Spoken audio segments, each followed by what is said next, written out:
प्यारे साथियों, आप सभी का स्वागत करता हूं अपने एमआरएस स्टडी परिवार में। तो डियर, आज की इस वीडियो में मैं यहां पे बात करने वाला हूं एक नई अपडेट के बारे में। और ये नई अपडेट है आपका यहां पे जो है दिया गया जो 2024 में क्वेश्चंस पूछे गए हैं कॉन्ट्रैक्ट मैनेजमेंट का, उसका हम लोग पेपर का सॉल्यूशन देख रहे थे। तो देखो, हर क्वेश्चंस का सॉल्यूशंस मैं आपको वन बाय वन शेयर करने वाला हूं।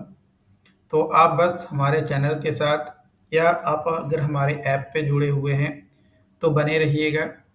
आपको वन बाय वन सारी चीज़ें प्रोवाइड की जाएगी।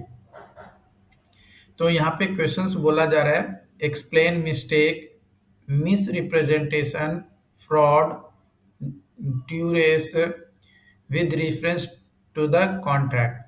कॉन्ट्रैक्ट के रिस्पेक्ट में ड्यूरेस, फ्रॉड, मिस रिप्रेजेंटेशंस और मिस्टेक्स के बारे में आपको बताना है। तो देखो, सबसे पहले अगर हम बात करें मिस्टेक के बारे में, तो मिस्टेक जो है ये एक इनकरेक्ट बिलीफ है about fact essential to the contract. Mistake जो है ये हमारा यूनिलैटरल मिस्टेक हो सकता है, म्यूचुअल मिस्टेक हो सकता है और कॉमन मिस्टेक हो सकता है। यूनिलैटरल मिस्टेक में one party is mistaken about a material fact. Generally, contract remains valid unless other party take unfair advantage. मतलब जब ये इसको में क्या होता है, कॉन्ट्रैक्ट वैलिड होता है बट जब तक दूसरे पार्टी के साथ अनफेयर ना होने लगे, माने अनफेयर का अगर आप एडवांटेज लेने लगे तो फिर जो है क्या हो जाता है, इनवैलिड हमारा कॉन्ट्रैक्ट हो जाता है। Mutual mistake, both parties misunderstand the same essential fact. जो भी फैक्ट्स है उसमें दोनों पार्टी जो है समझ नहीं पाता है सही तरीके से। तो यहाँ पे कॉन्ट्रैक्ट जो है वो वॉइड डिक्लेयर्ड हो जाता है। कॉमन मिस्टेक, जब दोनों पार्टी कोई भी एग्जिस्टिंग फैक्ट को समझ नहीं पाता है तो ये कॉन्ट्रैक्ट भी वॉइड होता है इफ मिस्टेक इज फंडामेंटल। अगर मिस्टेक फंडामेंटल होगा तब।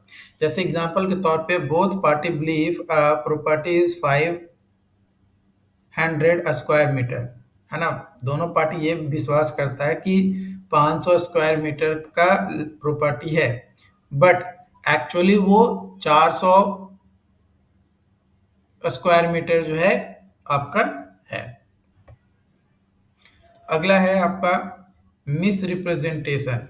ये जो है अकर होता है जब एक पार्टी फॉल्स स्टेटमेंट बनाता है किसी भी फैक्ट के regarding that induces the other party to enter contract. Contract में एंट्री करने के लिए एक फॉल्स स्टेटमेंट बनाता है एक पार्टी, तो वो मिस रिप्रेजेंटेशन कहलाता है।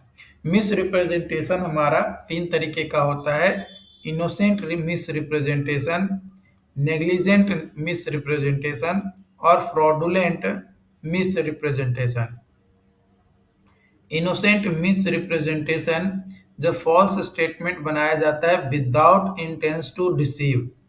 और नेग्लिजेंट रिप्रेजेंटेशन, ये फॉल्स स्टेटमेंट बनाया जाता है बहुत ही ज़्यादा केयरलेसनेस के साथ। और फ्रॉडुलेंट मिस रिप्रेजेंटेशन, जब स्टेटमेंट फॉल्स बनाया जाता है और आप उसके बारे में जान रहे हैं कि ये गलत है, तो वो डिसीव करने के लिए, तो वो हमारा फ्रॉडुलेंट मिस रिप्रेजेंटेशन होता है। एग्जाम्पल के तौर पे, a seller falsely claim a house that has no water leakage. मतलब एक जो है सेलर वो फॉल्सली क्लेम करता है कि जो घर है उसमें कहीं पे भी वाटर लीकेज नहीं होता है, but actually this issues will there when they are aware of the issue. मतलब वो चाहता तो अवेयर कर सकता था बट वो अवेयर नहीं करता है कि यहाँ पे कोई इशू है। अगला है आपका फ्रॉड। फ्रॉड जो है ये डेलिब्रेट डिसेप्शंस है जो कि इंटेंडेड होता है to secure an unfair advantage और हार्म अदर पार्टीज। इसमें हमारा intentional false representation, concealment of material facts और इंटेंट टू डिसीव और कॉज फाइनेंशियल और पर्सनल लॉस। तो इस मकसद से कि किसी का नुकसान हो सके, तो वो हमारा जो है फ्रॉड कहलाता है।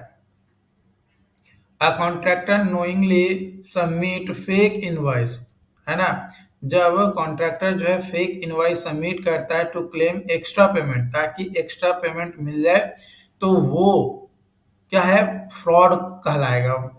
कई बार आप काम करोगे साइट पे, तो आपको ये चीज़ें देखने को मिलता है कि मानकर चलो कि सीमेंट जो है 2000 बैग्स की रिक्वायरमेंट है, लेकिन वो 1500 बैग आपका लेकर आएगा एक्चुअली, और 500 बैग सीमेंट का जो है जिसका एक अलग से इनवॉइस बनाकर दे देगा, अलग से इनवॉइस बनाकर दे देगा। तो ये जब अलग से इनवॉइस बनाकर दे देगा, तो वो 500 बैग का 1500 बैग तो लाया, वो तो एक्चुअल उसको पैसा मिलेगा, लेकिन 500 बैग का वो एक्स्ट्रा पेमेंट ले रहा है। क्यों? क्योंकि उसे उतना रिक्वायर्ड है, लेकिन वो उतना बैग यूज नहीं करवाया है, यहाँ पे बचत करवाया है। तो यहाँ पे फॉल्स इनवॉइस सबमिट करके वो जो भी एक्स्ट्रा पेमेंट है 2000 बैग में 500 बैग का, तो वो ले रहा है। तो ये क्या हो गया, एक तरीके से फ्रॉड हो गया।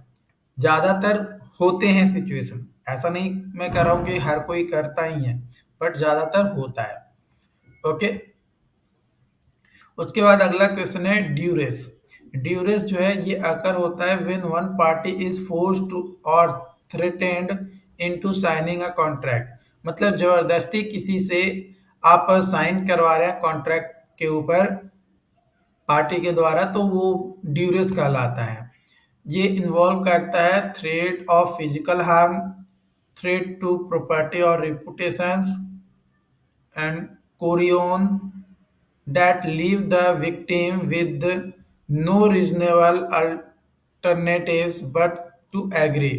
मतलब किसी को धमका कर कॉन्ट्रैक्ट पे साइन करवाया जा रहा है, तो वो कहलाता है ड्यूरेस। जैसे एग्जांपल के तौर पे आपका अगर देखा जाए, तो एग्जांपल आप ले सकते हो, forcing someone to sign contract under threat of violence, है ना। मैंने जान की धमकी देकर जबरदस्ती कॉन्ट्रैक्ट पे साइन करवाना, वो हमारा ड्यूरेस के अंतर्गत आता है।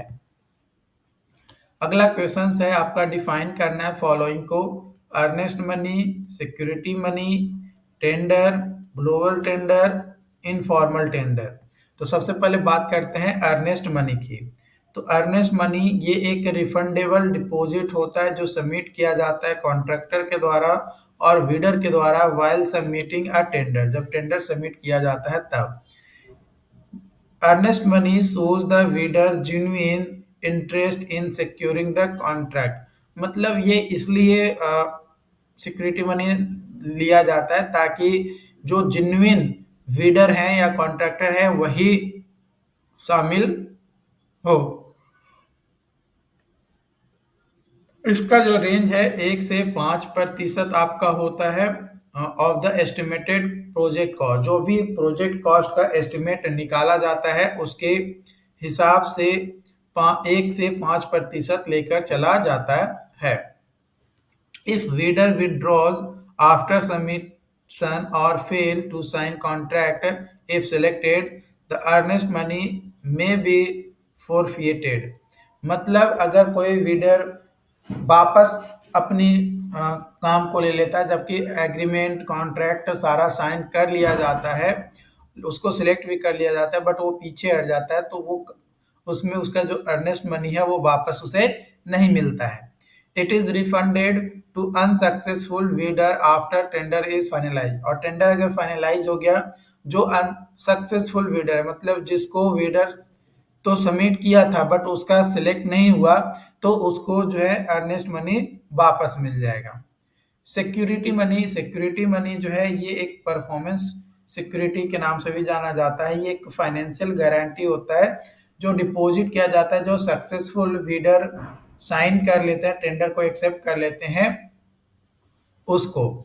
ये जो है 5 से 10% जो है आपका सेट किया जाता है कॉन्ट्रैक्ट वैल्यू का, और ये इंश्योर करता है contractor fulfil project requirement as agreed. जो भी एग्रीमेंट इसने बनाया या जो भी एग्री किया उसके हिसाब से वो पूरा कॉन्ट्रैक्टर काम कर रहा है कि नहीं कर रहा है, उसको इंश्योर करने के लिए। अगर उसके हिसाब से नहीं कर रहा है तो उसको हटा ही देंगे, और उसका जो 5 से 10% सिक्योरिटी डिपॉजिट है वो हम अपने आगे के लिए यूज कर सकते हैं। Refunded after successful project completion, जैसे ही प्रोजेक्ट सक्सेसफुल कंप्लीट हो जाता है और वन रेनी डे ना, वन रेनी सीजन जैसे ही कंप्लीट हो जाता है तो उसके पैसे जो सिक्योरिटी मनी है वो वापस कर दिया जाता है। टेंडर एक फॉर्मल इनविटेशन है जो इशू किया जाता है बाय एन ऑर्गेनाइजेशन, जो कि गवर्नमेंट बॉडी हो सकता है और कंपनी हो सकता है, इनवाइटिंग कॉन्ट्रैक्टर्स और सप्लायर्स, है ना, इनवाइट करता है कॉन्ट्रैक्टर्स और सप्लायर को to submit bids for a project. It outlines project details, estimated cost, deadlines, and technical requirements. The aim to encourage competitive bidding and ensure fair contract allocations. अगला है global tenders. A global tender is an open invitation for bids from international contracts as suppliers और supply मतलब contractor और suppliers के बीच में। इसमें large scale project requiring होता है, जो कि स्पेशलाइज्ड एक्सपर्टीज और रिसोर्सेज जहाँ पे लोकली अवेलेबल नहीं होता है वहाँ पे। ये इंश्योर करता है वाइडर कंपटीशन, बेटर प्राइसिंग और improved quality standards. Informal tender ये रिफर करता है एक ऐसा टेंडर जो फॉलो नहीं करता है स्टैंडर्ड लीगल और प्रोसीड्यूरल फॉर्मेलिटीज को। इट में इन्वॉल्व वर्बल एग्रीमेंट, ये इन इट में involve formal It may involve verbal agreement or incomplete documentations, है ना, incomplete documentations। Such vendors are generally less secure। इसमें जो टेंडर्स होते हैं वो ज़्यादा सिक्योर नहीं होता है। Often lack of transparency, transparency की कमी होती है जिसके कारण से कई सारी दिक्कतों का सामना जो है आपका करना पड़ता है वाइल कंस्ट्रक्शन। ओके, बाकी इसको लेकर जो भी अपडेट्स होंगे आप लोगों के साथ शेयर किया जाएगा। चैनल पे जो लोग पहली बार आए हैं चैनल को सब्सक्राइब जरूर कर लीजिएगा, जो लोग यूट्यूब पे हमारी इस वीडियो को देख रहे हैं। और बाकी जो भी अपडेट्स होंगे आप लोगों के साथ शेयर किया जाएगा। Thank you.